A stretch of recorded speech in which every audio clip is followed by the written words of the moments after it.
Hello my friends, I'm Duchess and welcome to my YouTube channel. Today I'm going to show you guys how I draw my Webtoon backgrounds. Let's get started. Disclaimer, I am no professional and I'm not that great at backgrounds, but I do try my best. Thank you to CXS Mix Edits for requesting this video. I appreciate you very much. Alright, so the first thing I do when I'm drawing my backgrounds is go to Pinterest. References are super helpful and I think it's most beneficial to use them. It can be challenging to draw everything from memory, and sometimes our memory is just not accurate or we just don't really know. I love Pinterest. It's so good for finding references and the algorithm is amazing. After I finally find the image I want, I download it to my photos and go back to Procreate. After I upload the image as my reference, I start sketching it out. Honestly, backgrounds are very challenging for me because I never spent much time drawing backgrounds. For my Webtoon, I don't sketch a lot because it cuts the drawing process time significantly. Of course, my art would look better if I did, but it's not too hard for me this way, so I just don't sketch that much, do basic outlines, and then I just make the line art. To make backgrounds much easier to draw, I turn on Drawing Assist. Go to the Procreate Actions button and select the Canvas button on the top.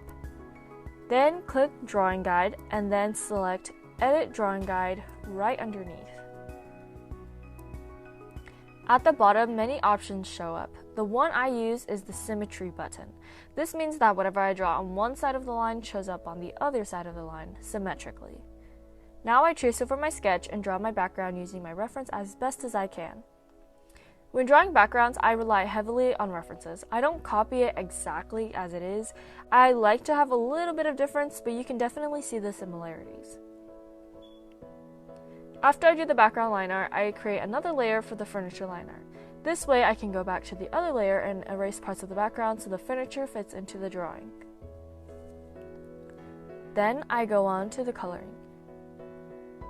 I fill in the whole background with a solid color, then create another layer for other colors. When I'm done with the coloring, I move on to the shading. I create my clipping mask layers and start rendering. It looks better than the sketch did for sure, right? Anyway, I used to be absolutely terrible at backgrounds, but having a Webtoon has somewhat forced me to take the time to work on them, so I'm really happy with my progress, however slow it may be. So if you're having trouble with backgrounds, that's totally fine. It'll take some time. References would be a huge help if you're looking to improve because you'll eventually start to understand how to draw them without relying so much on them. Plus, after seeing and using so many references, you may be able to create your own designs from your mind, or you may start becoming more creative because you've just seen so many different styles and designs and references. In my Webtoon, my main plot takes place in the Kingdom of Venera, where they are fond of the colors gold and red, so I use a lot of gold and warm colors. Another thing that I've learned about backgrounds because of Webtoons is that it's really nice to have.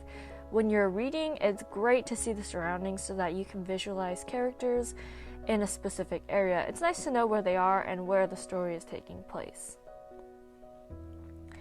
I'm pretty much done with this background. I'm actually really happy with how this one turned out. It could have been much worse, and it looks tons better than it did when I was sketching it. I hope this video was helpful to you guys. Thank you again for this video request. That is all I have for you guys this week. If you guys enjoyed this week's video or learned something new, please give it a thumbs up, subscribe, and click the notification bell to get notified. Thank you so much for watching. I hope to see you next week.